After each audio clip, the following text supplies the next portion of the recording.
What's up, guys? Giggles here, back with another video. Today is Giggles Cast number 2. I'm so happy that we're here. In the video, you are going to hear Blair, but right now, we're just not on the call together, so that's why I'm recording this right now. So, yeah. Today's topics are going to be NBA free agency, if players were overpaid, underpaid, where they should be, where the remaining free agents should go, the NFL playoffs, is this team a playoff team? Are they not? Playoff predictions, Super Bowl predictions. Hey, it's gonna be it's an interesting episode, and obviously, you already know we're ending it with a ramble, like normal. But hey, that's all we got, and I'll hop right into it just in 1 second, and I'll see y'all there. Peace. Are you starting this? What's up, guys? Giggles here, back in our video. Blair's here. Hi. Hi. Yeah, this is Giggles Cast number 2, and let's get right into this. Our first topic up today is NBA free agency, so let's just start that one up right now. So, Gordon Hayward. Yeah, overpaid. So overpaid, dude. The man's getting paid $30 million when he's not a superstar anymore. Far from a superstar. And this man's also, I think his agent's on cocaine or something. Like, he went from a great $34 million as a backup to win a championship, potentially, in Boston, to, what, a secondary star in Charlotte? Mm-hmm. Like, what are your reactions to that? Yeah, he's very overpaid. I feel like, in a way, Gordon Hayward, maybe this is just me, I mean, it was an awful injury, but in a way, I feel like Gordon Hayward's, like, kind of overrated ever since his injury happened. Like, everyone knows him, and everyone just feels like that he's, like, so good, but he's really not that good. I don't think he's that good. I mean, the stats show, and to get $120 million a year. No, whoa, not $120 million a year. Whoa. $20 million deal is just not. It's just so overpaid. It is so much money for a guy who's average at best, in my opinion. He's also going to an awful team.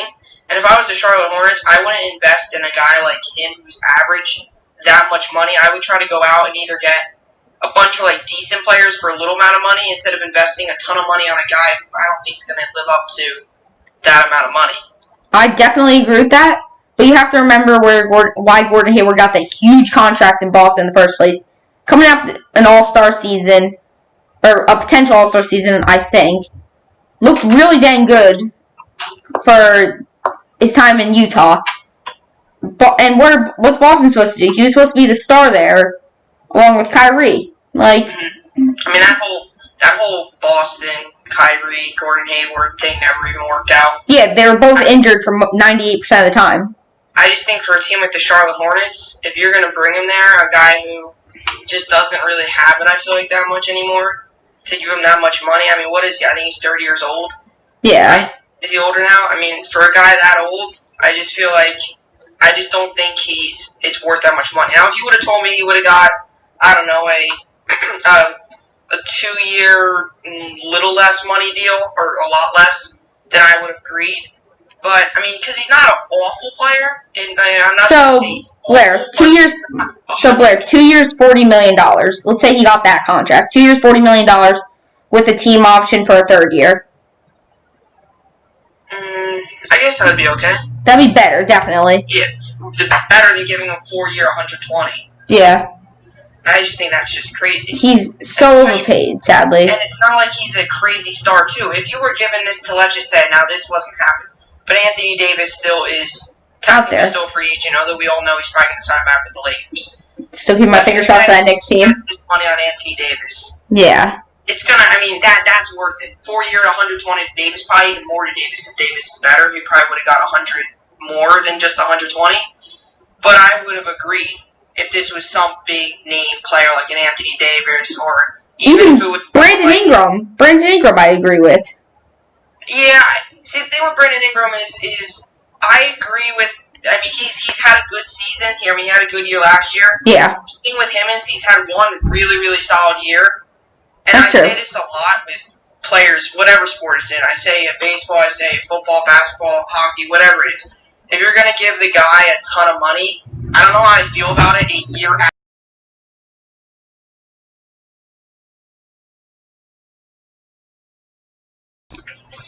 Yeah, I agree with that. Definitely. Because Because at times, these players are insane for 1 year, and then they just stink, and you give them all this money, and it's almost like Nick Foles in a way. Yeah, he led the Eagles to a championship. One-hit wonder. That Jaguars gave him all the money, broke his collarbone, and now look at him. He's struggling with the Bears. Yeah, you can't do anything about injuries, but he should not have gotten that big deal, and definitely struggling with the Bears. Also, I think Jordan's just donating to charity at this point. Like, he gave Nick Batum a contract, Marvin Williams, Michael Kidd-Gilchrist. Like, is he just donating to charities to these bad NBA players? Yeah. And I don't know. And same thing with back to the Hornets also. Like, their just roster just isn't that. I don't know. And you're gonna spend all that money for Gordon Hayward. See, I don't think Montrezl Harrell should have signed there. I was one of those people that was like a little iffy on him, but they should have signed someone. I don't know, like a good big man. Like, I can't think of any. Like, they should have threw a big offer at Brandon Ingram. They should have threw stuff like that at these players, at these younger players who are very good. It's the same small forward position. Brandon Ingram's a lot better than Hayward, and Ingram got all that money. You could have easily put in, and also, that Hornets team is kind of younger, a little bit younger. Yeah, definitely. Not crazy young, because Kidd-Gilchrist's been in the league for a couple years now. Yeah. He's not crazy old, but he's not crazy young. He's probably like Hayward, late 20s, early 30s, it was about in between. We also got LaMelo Ball. And if you added Brandon Ingram, who I think is only 23 years old, that's a very young. And then this is the part that's really confusing to me with the LaMelo Ball pick. I still think it was the right pick, but they have Devontae Graham, so what are they going to do with him now? They have Malik Monk. They have a pretty young team. Like, I don't know. It's just a weirdly orchestrated team. Like, what I think they should do, you move LaMelo to the 2 because I see him more as a 2. He's 6'7". And I did see him play without the ball a little bit in overseas, just a little bit, and he wasn't terrible. So maybe you can play him at the 2. Put Devontae. What? He's pretty young. They've also got Terry Rozier. He's not anything crazy good. Yeah, he's not really even that good, honestly. He got a bag. Yeah. Me and you, I think, disagree on this. I don't love that LaMelo pick. I don't really like. Not that I don't like LaMelo. I shouldn't say that. I don't hate him. I mean, I don't really know too much about him. I'm just iffy with players coming overseas. Coming from overseas, just because it's a talent level. Like, I can see both sides, but I can see how it's good, but I could also see how it's bad. Yeah, definitely. There's people like Quincy Acey playing out there, like. I just think, I don't know, with this Hornets team, I feel like it's just a bunch of young guys, like decent names. Like, Terry Rozier is a decent big name. Like, he's not a crazy big name, but. You know, if you're an NBA fan, you more than likely know who Terry Rozier is. Yeah. I feel like sometimes what this Hornets team is doing, this is why I feel like they're not very good. If you look at their roster, they're rebuilding. Washington, Malik Monk, Ball, Rozier, Devontae Graham. Like, that's not a bad roster. And Miles Bridges, too. Like, that's not a bad roster. But they just keep throwing money away. Yeah, and also I feel like they're just keep on getting brand new players, and they're just not meshing well in enough time. They're just getting a bunch of random players, putting them in the lineup, and that's why I feel like they're not finding any success. Yes. And adding Hayward does not help the situation. Like, I understand why Jordan wants this. He's a big name. He's a big name guy. He wants big name talent. He wants to win. He doesn't want to rebuild. I don't think he's ever really been in a rebuilding situation in his entire life. Yeah. Like, he was on the Bulls, which is one of the most winning franchises. And then obviously he was on Washington at the end of his career, but he was still making playoff runs with them, or close to playoff runs. He's not used to losing, so I don't know. I think he should sell the team and give it to someone that has a brain and is ready to rebuild. Yeah, I feel like, I don't know. I want to see what he does with Ball. Yeah, that's actually true. I do want to see what that brings. This is kind of, I think we can agree, this is one of his first, big name players he's working with. Yeah, besides Kemba. Besides Kemba. But, one of the guys that he's inheriting and stuff, he had P.J. Washington. P.J. Washington had a pretty good year last year. Yeah.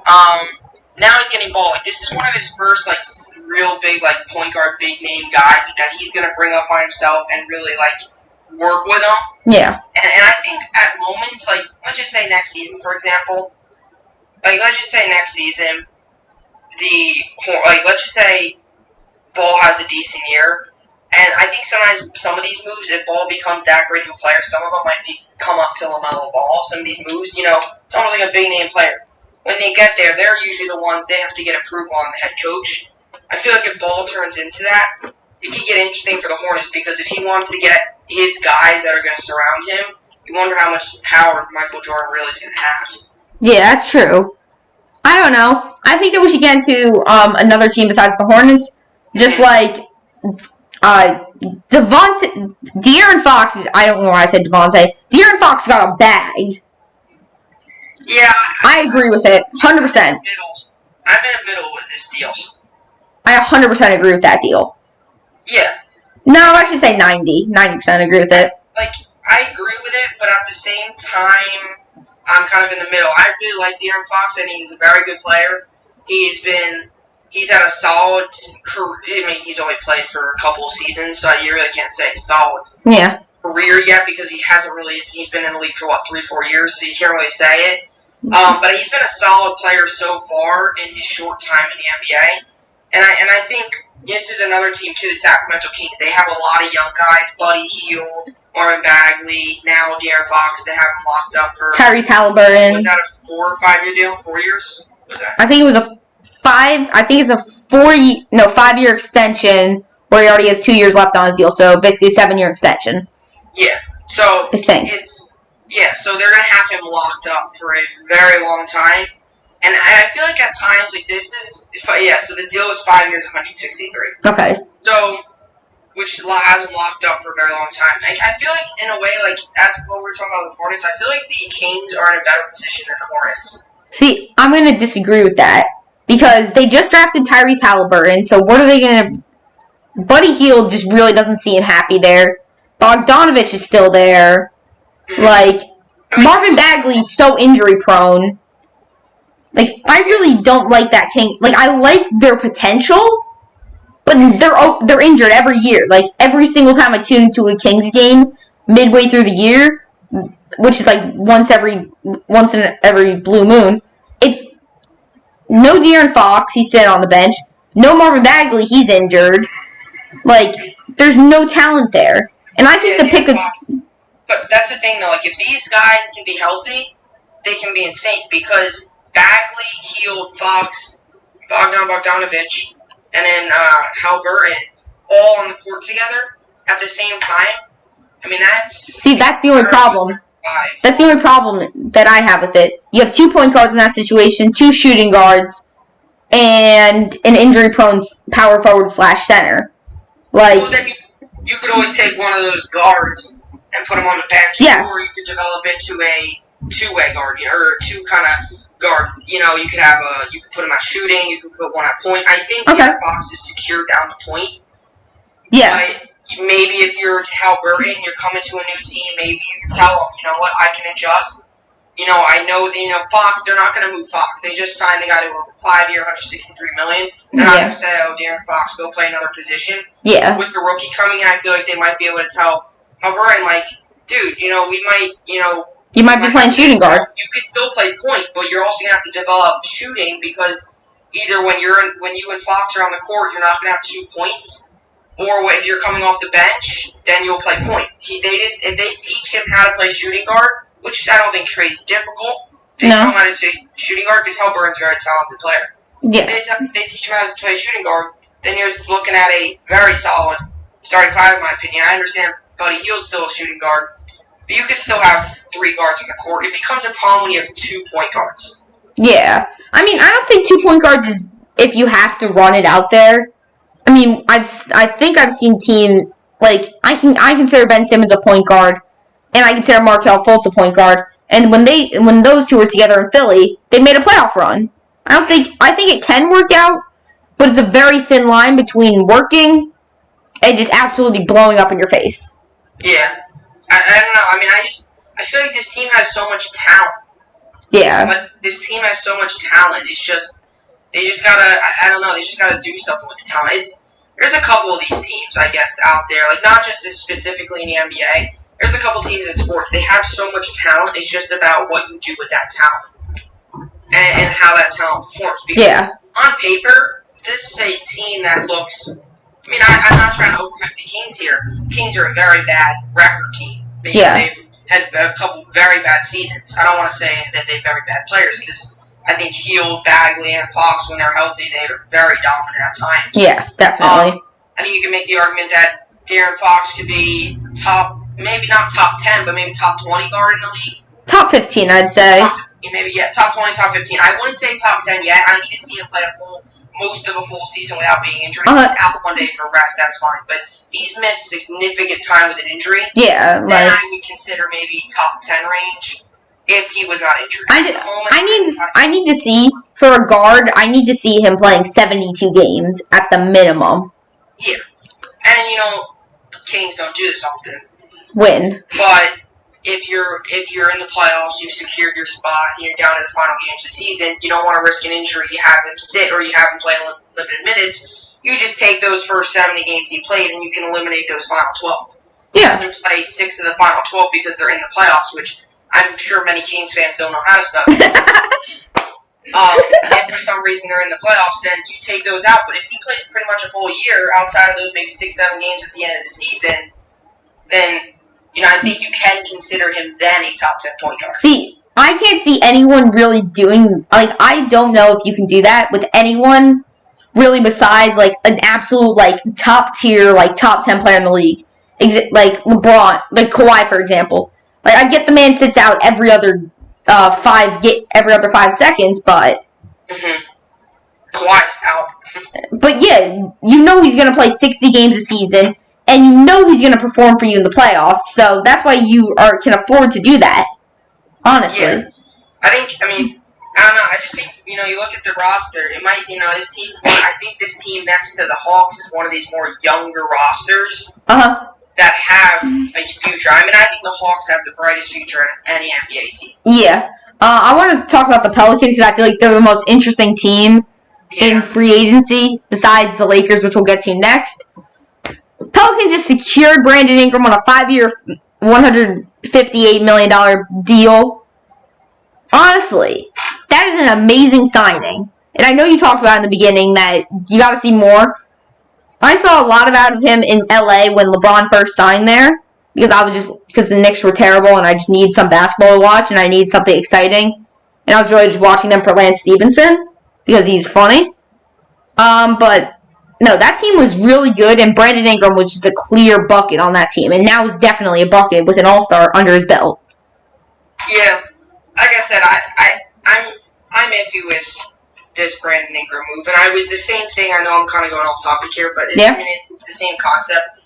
Even when the Bills signed Trey White to that huge deal, I was a little iffy because Trey White before that, his first 2 years in the NFL were above average. Yeah, above average.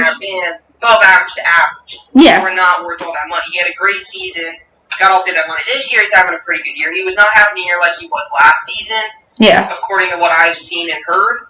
But that's the thing with Ingram. He's had, outside of last season, if I'm not mistaken, I think his first year his second, or whatever, his first year with the Lakers, he was on the NBA All-Rookie second team. Or something. It was, it was a second-round pick in the 16th season. Or not second-round pick, second pick in the draft, obviously, the Lakers. He was not very good with the Lakers. Outside the NBA All-Rookie second team, he did nothing. He really didn't do that much. Yes. Last season, he won Most Improved. Made an all-star game. Now he's getting paid all this money. I understand you want to keep him locked up there. I just don't know if you pay him all of that money just yet because this is a guy who's had one amazing year, and I kind of want to see what else he could do. Sure, he could go out there and make another all-star game, put up another 25 or whatever a night, be a solid player. He's a solid all-around player, for a small forward. So yeah. I think for him, I like this deal, but I also don't because I think you're locking up a pretty good player, but you're also giving a lot of money to a guy who had one really solid year. See, he's done. I think the reason that they mainly did it is because they're basically building this team around Zion at this point. Yeah, that's another thing too. I think that they want, and I know this might sound really weird, but if I'm them, I don't think there's a clear center that can play alongside Zion and be great. I think you move B.I. to the forward, and I think you put Zion at center. Like the Warriors do at the end of games. Like, you wouldn't do it the entire game like small ball. But the fourth quarter, you do that because it works. And I think B.I. and Zion have worked pretty well together. I think they've meshed pretty well. We really haven't seen much of it. That's why I'm a little concerned about that team. Because you got Yeah, I mean, we've seen a little bit of it. we barely saw Zion last season. Yeah. I mean, if in the bubble, it was just not the same. Yeah, it was 5 minutes a game out of Zion, it felt like. Yeah, I was so stupid. I don't know, they misused him. Yeah, it was really dumb. But anyway, back to the Pelicans. The Pelicans are an interesting team. It's a team with Brandon Ingram, Lonzo. Lonzo. Zion, obviously, still have Lonzo. I think that this team is going to be weird. The player they drafted, Kyra Lewis Jr. out of Alabama. I don't know much about him, so. I really like him. Being me that I'm a Kentucky fan, I've seen him play twice last season. And just because Kentucky plays Alabama twice in the SEC, when he's played Kentucky, he's had a very good year. I've liked a lot what I saw. I actually, in my mock draft, had him going to the Pelicans. Just because with them losing Holiday, for them to pick up another guard like that who could shoot, pretty good defender, was, I think, really huge for them. And that's why I really think the Pelicans nailed that pick, because he's a very good shooter. He can get back and play defense. Probably nothing like Holiday. You can make the argument Holiday's one of the best defenders in the league. Definitely. You can't say a rookie's better than Holiday at defending. He's a decent defender, not horrible, not great. Probably average like many players. And he gives you a good shooting ability, and he gives you good driving. He can rack up assists, and I really like that. A guy who can rack up assists, Kyra Lewis to Zion, could be a very good combination. The person that's the most interesting on this team for me is Lonzo Ball, okay? Now, I know, Blair, you're going to just be like, what? Like, and a lot of people are probably like, what? Like, he's interesting, okay? He's progressed every year of his career. He's shot better from 3 every year of his career.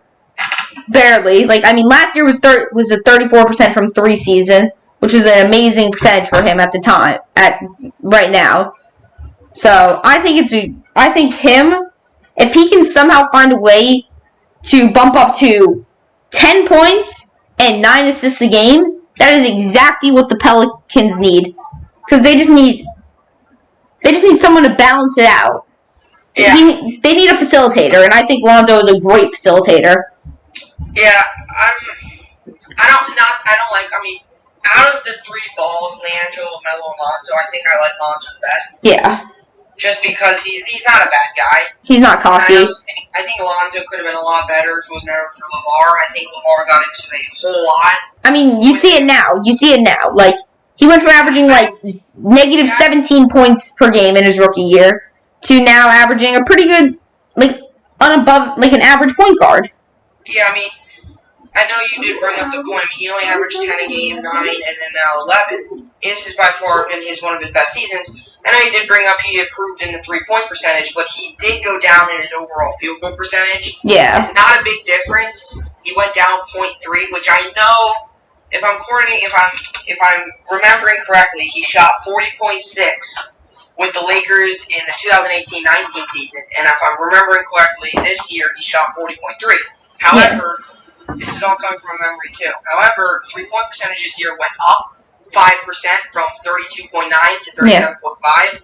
So his 3-point percentage went up, but his field goal percentage went down. Now, I don't really want to sit here and say that his field goal percentage went down because it was only 0.3. It still dropped the slightest bit. Yeah. It's still a drop, which isn't concerning. It would be one thing if it went from 40.6 to 35. That would be concerning. Yeah, then you gotta do something like that. For 3, but he still dropped. So he still dropped. It's not a huge drop. I don't even know why I brought it up because it's not really helping my point. Yeah. But it's still a drop. And for a guy that was supposed to come into the league and produce a big amount of points, last season, once again, pretty sure this was the case. He was 109th in the league in scoring with 11.8 a game. Yikes. So, and for a guy who came out of college, was scoring a ton, had a lot of big scoring games, I don't know. If you want to see this guy's full potential, you might have to give him more minutes. 48 minutes in a basketball game. He had 32 last season. If you want to really see his first year get 34 minutes a game, he had 30, then it bumped back up to 32 last season.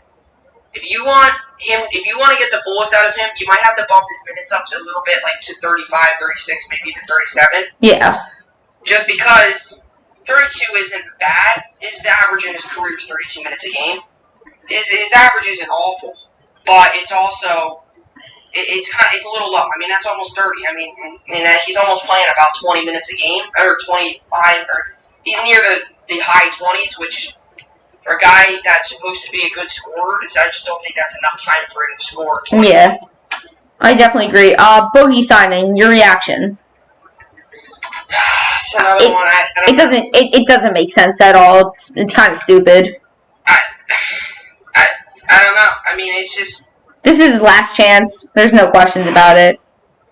Yeah, I mean, literally couldn't put any better. This is his last chance. I mean, I think you're taking a huge risk signing him. I mean, this is a guy who I don't even know if he has knees anymore. I mean... same thing with Isaiah Thomas. That's a big problem. And I don't mean to joke about that because it is serious, but... And I hope he succeeds because you never like to see anyone get injured. But this is a guy, too, who's getting up there in age. He's had so many knee problems. He's barely played any games in the past 3-4 years. Yeah. To all of a sudden sign him, and like I said, I'm not 100% sure on the contract. I know it wasn't anything huge. It was to the Rockets. It wasn't no 4-year, $160 million. It was something small. I think it was a 2-year deal, probably around the 10 mil. 10 mil, yeah, 2 years something. It was 10 mil. But it just, I don't know. I mean, I understand. It's like I said, it's not like you're giving him a ton of money. You're getting a player when he's healthy, he can be very good. When he is healthy, he can be very solid. Yeah. But when he's not healthy, he's really not that good. The money, it is what it is. Okay. I say that we get into our division playoff predictions for the. I want to say one thing. Oh yeah, bet. To all those NBA teams out there, why in the world is Shabazz Napier still free agent? You gotta give him $400 million. He deserves it. Shabazz Napier. 17-year, $3 billion. Brick factory. How's a deal for this deal for him? 17-year, $250 billion. Oh yeah, please go back to the Nets. I need to see those bricks. Me shot at you or the rim. Okay, let's get to the playoff predictions. Honestly, I think let's go division by division. Let's start out with the best division in football, the NFC East. It's either I think we could all rule the Cowboys out at this point. So Cowboys out. Who do you have? I think what you said was correct. I think the Cowboys are probably out. I mean, I don't think they're out completely. I mean, they played very good last week against the Vikings, who surprisingly are still in the playoff hunt. Yeah. Vikings really mess up on that game. Cowboys, I think, every team in that division is still possible. You have the Eagles right now, sadly, are in first just because they have 6 losses, 3-6-1. Ties going to get into the damn playoffs. What do you say? I said if the tie gets into the playoffs, I'm going to be pissed. I wouldn't be surprised if the NFC East. You have the Giants at 3-7, the Washington at 3-7, and then you got Dallas, the Cowboys at 3-7. So it's at this point, I don't even know if you can predict the winner because it's a complete toss-up. It's literally, you can't say the Eagles are. I mean, you can. I personally, if I had to choose, and I hate saying this because I just don't like talking good about this football team. The Giants. If I had to narrow it down between 2 teams, I think it would be the Giants or either the Washington or Cowboys. Okay. Because I think the Eagles look awful, and Carson Wentz they gotta get rid of him. He cannot be your quarterback anymore. I'm sorry, Carson Wentz. I'm sorry for bashing him, but he is awful. He's horrendous. Terrible. He's awful. He's the worst, and I mean this. And I think Daniel Jones is at the bottom of the NFC too, but he's the worst quarterback by far in the NFC East. By far the worst quarterback. Yeah. Maybe one of the worst in the NFL. He is awful. Okay, I'm going to say this. I think that the Giants, I know this is going to sound so biased out of me, but the Giants have been playing surprisingly really well football lately. They dominated, I shouldn't say dominated, they beat the Eagles, they beat the football team. I mean, Jones didn't throw an interception or fumble the ball in those 2 games. Yeah, it's just, here's the one thing with comes down to the Giants, and they are very, now you don't like to see what happened with Joe Burrow. Yeah, but no. If you're a Giants fan, you are very lucky. Definitely. That you're not lucky that happened because I think every NFL fan felt bad for him. He was a lot of fun to watch, but we're lucky we don't have to play against him. I personally would have took the Bengals in that game if Joe Burrow was playing. Oh, definitely. He's not playing, and Ryan Finley's in. I don't know how in the world. If the Giants lose that game, they don't even deserve to be in the playoffs. If you lose to Ryan Finley, now the Jets did too. Let's not talk about that. Yeah. But the Giants, they got a very easy opponent, but the Giants' schedule after the Bengals is very difficult. It only gets harder for them. Exactly. I was looking at the schedules for all the NFC's teams. The Eagles have a brutal schedule. So the Giants have a brutal schedule. I'm gonna be honest. It's either the Giants or the football team. It's the Giants or the football team that are gonna make it. It's the same with the Cowboys too. The Cowboys actually might have the easiest schedule left. Actually, let me see Washington's. Yeah, this here. I'll read you these schedules. These are the schedule for Washington. It's Washington Cowboys, Washington Steelers, Washington Niners, Seahawks, Washington versus Panthers, and Washington versus the Eagles. And then the Giants, you probably know this. Giants, Bengals, Seahawks, Cardinals, Browns, Ravens, Cowboys. See, and then it's not bad. You got the football team, which you could beat them. Yeah. Then you got the Ravens, probably not going to beat them, but it's still possible. Yeah. Then you got the Bengals, which is beatable. Niners beatable. Eagles beatable, and all the Giants beatable. So I see the football team taking that division personally. I think it's either the football team or the Giants, and I think what gives the football team the edge is that they have a very winnable game against the Cowboys, and just their schedule. Have about 3 winnable games the rest of the year. Well, the Giants have maybe the two. The Niners, and I think the Eagles. That Panthers game might be tough. They might be able to beat the Panthers.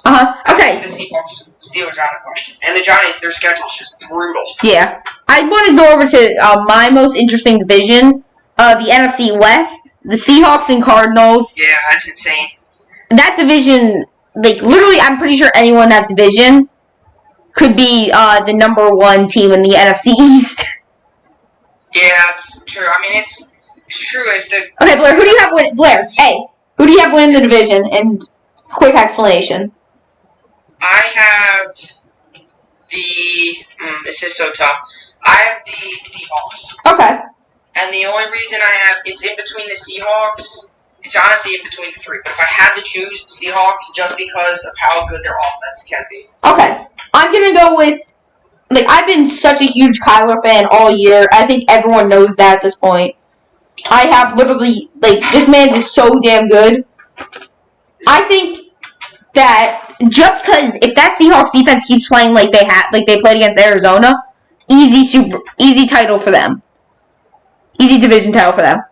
If they play like they have been in the past before that, the Arizona Cardinals have this division basically almost handed to them. That's how really like bad that defense is at times. Yeah. I think we can all, and I did this a couple days ago, I think we can all throw the Niners out. Yeah, Niners are gone. The Niners are healthy with Garoppolo, Bosa, all those guys. Sure, but they're not healthy. They're not winning the division. And if they were healthy, that would make this division even more fun because they could very well be 7-3 too. Yeah. Shoot. Next division. We could probably just go through all the NFC and then the AFC, right? Yeah. We got the NFC South. Yes. So I got New Orleans. New Orleans. If they can win without Breeze, like they did. I mean, they showed it, but they were playing against the. I'm gonna tell you what, and I said this earlier too, or earlier today. I think you can completely eliminate the Buccaneers from even being not contender, even being a talk in the playoffs. Really? Why? What I've seen out of this team was horrible. Yeah, every time they play against a good team, they get blown up. And everyone, all these people are like, oh, Bucks on prime time, Buccaneers on prime time. Brady yesterday and throws that were 15 or more yards yesterday was 1 for 9 with 2 interceptions. Yeah, he really is washed. That's your quarterback that's going to lead you to a Super Bowl. He's washed. You're crazy. I think you can lead. I think the Buccaneers, unless if they make the wild card and they play an NFC East team, I think if they don't play any other team other than I think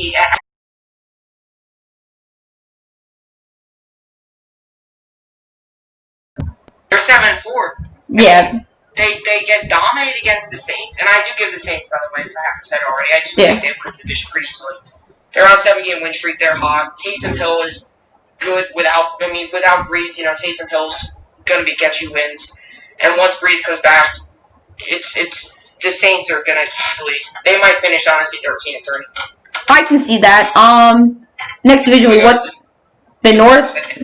Yeah, I think we can all agree it's Green Bay at this point. Yeah, Green Bay. Okay. And the Bears stink on offense. Next division is going to be... I want to do the AFC West first. Okay. So, I have the Chiefs winning because... Yes. And then I have the Raiders making a playoff push as a wild card team. See, I have the Chiefs winning. Are we doing Super Bowl picks later? Yeah, we're doing Super Bowl picks later. Okay, so I won't tell you. I might have just spoiled it, but I do have the Chiefs winning the AFC West. I know the Raiders beat them the first time. Chiefs, I mean, that was the easiest game-winning drive I've ever seen in my entire life. Oh my God. I mean, if you're the Raiders, how dumb can you be? There was no one within 10 yards of Travis Kelce. I mean, you're talking about probably the best tight end in the NFL, the best quarterback in the NFL. You have to lock down to Kelce. You cannot leave him that open. Yeah, like, I guess, like, on the first few plays, like, they had the ball very backed up, and they were like, okay, just as long as we can keep him in bounds, that's fine. Mm-hmm. But you're playing against Patrick damn Mahomes. Mm-hmm. What they should have done is they had their linebackers play up and cover anything underneath, have their corners slightly cover everything in the middle, and then just have their safeties play up as much as they can without literally giving up the deep shot to Hill. Yeah, I think this might be a little stupid. I'm not saying that the Broncos are going to make the playoffs, but they are an interesting team. And Very. I know you guys probably know this, but I'm very high on Drew Lock. I not like the way he's played this season, but I think if you give him all of his assets, he's obviously missing Cortland Sutton, and then Melvin Gordon and Philip Lindsay have been on and off the field with just a bunch of stuff. If you give him guys around him, he can be a star quarterback. Not saying the Broncos are going to make a playoff push, but their schedule isn't awful. They very well have 3 winnable games left. They have the Saints, the Chiefs, and the Bills. Those are probably automatic losses. Their winnable games are the Panthers and the Chargers, and also the Raiders on the final week of the season might be benching their starters if they make the playoffs and they secure their spot and they can't go up or down in the playoffs. If they secure their spot, they might bench some of their starters to risk injury, and the Broncos might be able to pull it out. I think the Broncos possibly could finish 6-10, 7-9. Yeah, that wouldn't be bad for them. I think the Chargers, I don't know if they'll win that one. I might not, but it's a winnable game as well. Yeah. Then the AFC East, I have the Jets. Yeah, same. Realistically, no one's good in that division besides the Bills. Next division. It's so sad looking at the Jets winning for 7. Blair, no. Blair, I'm not gonna make you sad right now, dude. We're going to the. Okay, so my AFC East division winner is the Bills, but I do think the Dolphins will make it close. Yeah, definitely. My quick reasoning is because their schedule too. It's easy. Bengals, Raiders, and Patriots, I think, are all winnable games. And the Jets also. I think they could very well finish the season off, with I think possibly 10 wins. I think they have 4 winnable games left on their schedule. So. Agreed. But I do give the Bills the division win just because they're I think, the better team. Okay. Wait, what's the next division? Crap. The North and the South, I think, are left. Okay, so who's in? Oh yeah, AFC South. I have the Titans. Same. I don't like the Colts offense enough. No, it's every other week for them. I think I've liked what I've seen out of Michael Pittman, the young rookie. Yeah. I'm a big fan of Michael Pittman. Phillip Rivers is holding that team back. What? Phillip Rivers is holding the team back. Well, that's why I think some of these wins are actually hurting them because they should draft a quarterback. But if they keep on winning, I think the Titans do win just because their offense is better and their defense is above average at best. Yeah, I think the Titans win. I just think they're a better football team. I understand that the Colts beat them early on in the year, but I mean they still have to play each other one more time, which is actually this weekend. But I still give the Titans the division win. Okay. I decided though who wins this matchup. Yeah. So AFC North. I just totally blanked on who's in that division. Steelers. Oh yeah, Steelers division. Steelers have that division clinched. Yeah, I mean it's mathematically it's not over. This is another one of these divisions too that every team's in it except the Bengals. Yeah, sadly. I mean, prayers up for Burrow. I think the Steelers win the division, but I've been saying this for a long time now. I don't think the Steelers team is that great. I think they're decent. I think they're good. I think 10-0 shows. They're better at making They're better at making TikToks than they are at playing football. That's Juju. Hey, and Claypool, and now Ray McLeod. That's Juju. And now it's Claypool, and now Ray McLeod. Like. Guess what, Juju? Or guess what? People, Juju broke his toe. Okay. But it was a ankle injury. It's almost like you tripping at Thanksgiving dinner, grabbing your turkey up and broke my nose. Okay. Now it's my favorite part of this. Time to ramble. Blair, I'm going to list off 3 NBA players that are potential Hall of Famers. Do we do our Super Bowl? Oh, no, we haven't done that. My bad. I'm stupid. And we'll do that. We'll just do this quick. Yeah. Okay. Who do you got winning Super Bowl? And who's your matchup in the Super Bowl? Like, I know this might sound boring, but the Chiefs, and I actually am going to say, I want to see the Cardinals in it, but I think the Seahawks make it. I don't know. Sorry, I tried a random call. I think the Cardinals and Seahawks make it. I think the Cardinals or Seahawks make it, either or. Either of them would be an exciting matchup. Yeah, you want to do one surprising matchup? Okay. So here's my matchup that I will think will happen, and we'll do surprising. Then we can do our ramble or I have Chiefs Seahawks. That's my easy one. And then what's your odd one? My odd one is going to be Cardinals. Cardinals Bills. Okay. Oh, thanks. Hey, you can do whatever you want. My real one, I think is going to be Chiefs Seahawks as well. Yeah.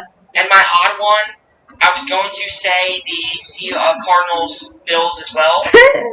But since you already said that, I'll think of another one. My other one, I guess, my other random matchup could be Titans Rams. Titans Rams. Ooh, that's actually really. But my real random would be the Bills Cardinals. If I had to choose another one, it would be Titans Rams. But Titans Rams. That's a really interesting one. What I personally do think is going to happen is the Chiefs Seahawks, and I think the Chiefs will win. Chiefs win. In the NFL, I think Mahomes is still the best quarterback. Yeah, I don't really think that there's much of a debate on it anymore. Yep. So then, the NBA. So now time to ramble, which is my favorite part. Where I'm giving you 3 potential Hall of Famers, and you're going to tell me yes or no, and then I'm going to say yes or no. Yes. Carmelo Anthony.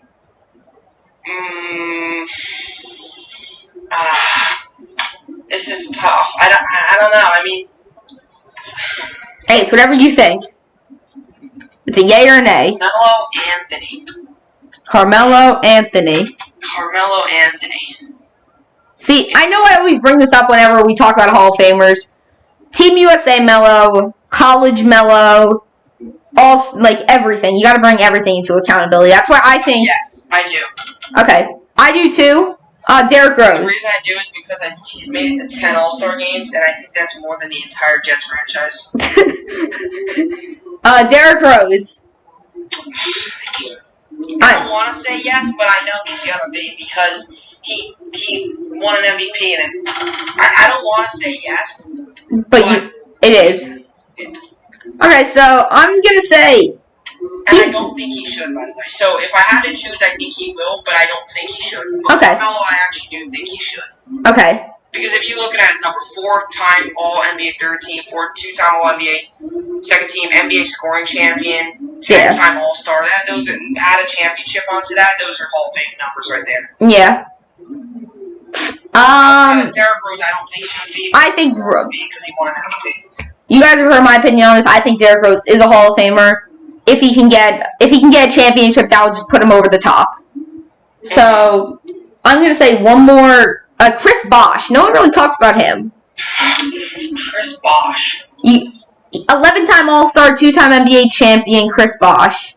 Christopher Bosh. Yes. That's fun to say. Yes, he's a Hall of Famer in my opinion. Yeah, I mean, he's a 2-time champion. I mean, I think he's a Hall of Famer. And he had a successful career, too. It's not like he was carried with those champions. He was a part of the Big Three. Yeah. If anything, I think he was the glue guy of that team. And I'm going to say one more, I'm going to say one that's going to trigger everyone. Luka Doncic. Well, you already know my reasoning on this because we argued over it already. Yeah, I can see where you're coming from, but I need to see more out of him. I agree. NBA. I agree with that. I think you could say the same thing, too, about LaMelo Ball. In a way, yes, you can. But because I don't think LaMelo Ball... I don't think LaMelo Ball's Hall of Famer is what I'm saying. Yeah. But if you had to do the Basketball Hall of Fame, LaMelo Ball has already been a All-Star champion and a Rookie of the Year, all in that, stuff. So I think it's he was a rookie of the year in the overseas. Yeah. And he did a lot in the overseas. And if it was never for the COVID shutdown thing, I think he could have very well won a championship there. Yeah. But I don't think he's yet. But that's the thing with Luka. He won a championship. He was very good over there. Personally, at this moment, he probably is. But I need to see more out of the NBA. He's got to get more on me. He's only, 2 years into his career, so I got to see more in the NBA. I definitely agree with that. I say yes on this. If you look at his EuroLeague stats, like, I think MVP at the age of, 16. He's the best player to ever wear a Knicks shirt. I'm not joking. I have a picture of him on my phone of him wearing a Knicks shirt. Have your moment. Please let me have my moment. He's so dang good. He was a multiple-time All-Star champion. Just an absolute baller. I see. If this was the NBA Hall of Fame, a lot of these players wouldn't be in there. Derrick Rose probably wouldn't be in it. No, he probably would not. It's almost like saying Ryan Leaf wins an MVP, tears his left ACL, and never plays the game again. Yeah. If it was the Football Hall of Fame, half these players that played overseas would, it's just, I don't know. I understand it's a Basketball Hall of Fame. It's just, there's your prime players, and then those are your players like a Derrick Rose. Yeah. Blair, now you say 3 that you think are potential. Okay. Dwight Howard. See, 3-time Defensive Player of the Year, 3 times in a row. Multiple-time All-Star. And now an NBA champion. I gotta say yes. That championship pushed him over the edge. Yeah, I've said this so many times now. I feel like Dwight Howard's actually had a pretty underrated NBA career. I do think he's going to make the Hall of Fame. Especially with like you mentioned, the championship this season. He's already, if I remember correctly, 8-time NBA All-Star. Yeah. He's a 5-time All-NBA first team. He's a Defensive Player of the Year, like you said, 4 times. All-Defensive first team 4 times. He obviously had the championship this season. He's bounced around the league a ton. He's been with the Magic, the Lakers, Rockets, Hawks, Hornets, Wizards, Lakers again. Now he just signed with the Sixers, obviously, a couple days ago on free agency. Yeah. But I do think he's a Hall of Famer, not just because of Basketball Hall of Fame. I personally do. Look at the numbers: 8-time NBA All-Star champion, first team, second team, third team, Defensive Player of the Year. Yeah. Those are Hall of Fame numbers. Really good career. Hall of Famer. Yeah.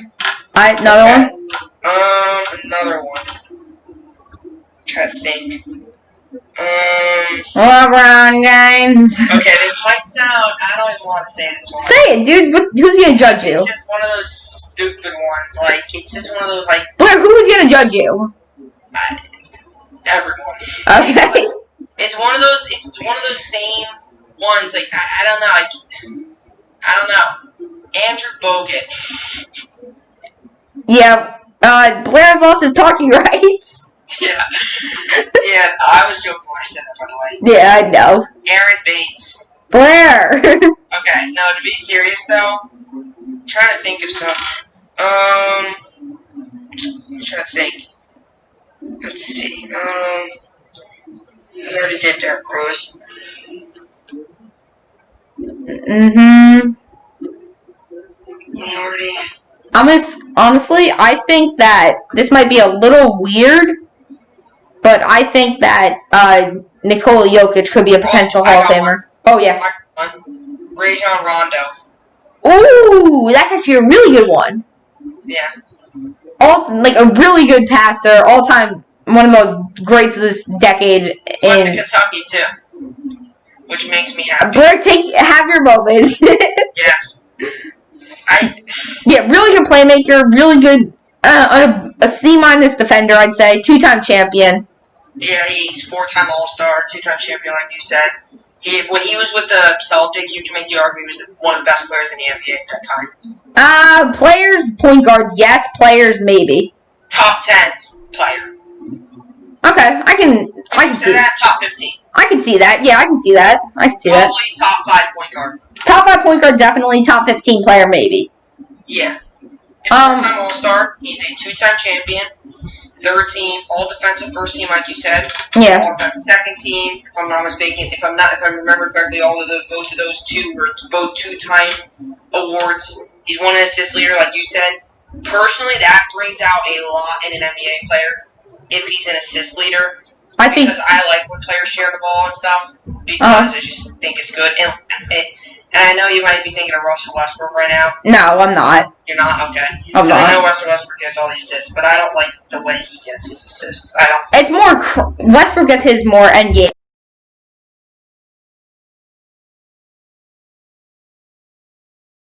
No, I'm gonna sit here and say no. He's an MVP though, so. Westbrook, I have to say yes. I'm turning my chair the other way. Okay, you have to remember, the man made the finals at age 23. The man is really dang good. And honestly, has had a pretty good career until he averaged a triple-double. Yeah, no, we're shooting brothers. See, I don't know. He's not a bad player. I just don't like him. Like, I don't know. I know he's a valuable MVP. He's a 9-time All-Star, 2-time NBA All-Star game. Right? He won the All-Star game MVP. That doesn't really. Yeah, that doesn't really mean anything. He's been the first team twice. I'm pretty sure. He's second team a ton. I think he's been to the second team 5 times. If I'm remembering. He's been to a. He's been to a lot. I mean, he's got a lot of awards. I just don't know. If you look at the numbers specifically, Russell Westbrook, once players leave him, like I don't think that would matter for the Hall of Fame. Well, it doesn't matter, but it just kind of, from my point, saying that I think he's not a great teammate. Yeah, he's definitely not. He would agree with that. He's not a great teammate. But I can also take the other side of it, where it also shows that he brings the best out of his teammates in a way. Because I don't think believe that because when Kevin Durant left, look what happened. Well, I mean, he also went to like the. Look what happened. Started a great. Well, James Harden was also a 6th man at that time. He joins Kevin Durant. He joins James Harden, and now look, James That's Harden true. Quite ironic. All of a sudden, Harden wants out of Houston. Yeah, that is true. Quite ironic. But I can also say this. But I can also Blair. But I can also say Sabonis. I don't know. Blair, can you say? Like, Sabonis and Victor Oladipo, before that they were playing with him, they were nobodies. They were nobodies. Absolutely nobodies. Then they leave him. Big name for himself, though, in Indiana. I don't know if you could really make the fair argument that was because of Westbrook. In a way, I can, because when he got traded there, he was chubby, overweight, and I kind of think he slimmed out, and I think Westbrook might have pushed him to do that. See, I don't know, because when he went to Indiana, he was still a pretty small name. He's grown a name for himself. So definitely. No, I'm not taking anything away from him. Paul George left, and that was officially his team. Yeah, that's true. I think that's even grown even more. I would counter with that and say that it wasn't because of Westbrook. Okay. We definitely... This is honestly a good one. I've got one more player, and I'm going to be honest, I'm going to say a player that is very just... It's a hard player to... maybe it's... Yeah, one of those weird ones. Danny Green. Okay, it sounds weird. He's won 3 NBA championships, and everyone talks about it. Oh, he's a walking brick. 1, those people don't watch basketball. 2, those people don't watch basketball. 3, he's actually a really dang good shooter and just had a slightly bad series. Just had a slightly bad playoff run. I don't think Danny Green is. I think he's far from it. Huh? I think Danny Green's far from a Hall of Famer? I agree. Yeah.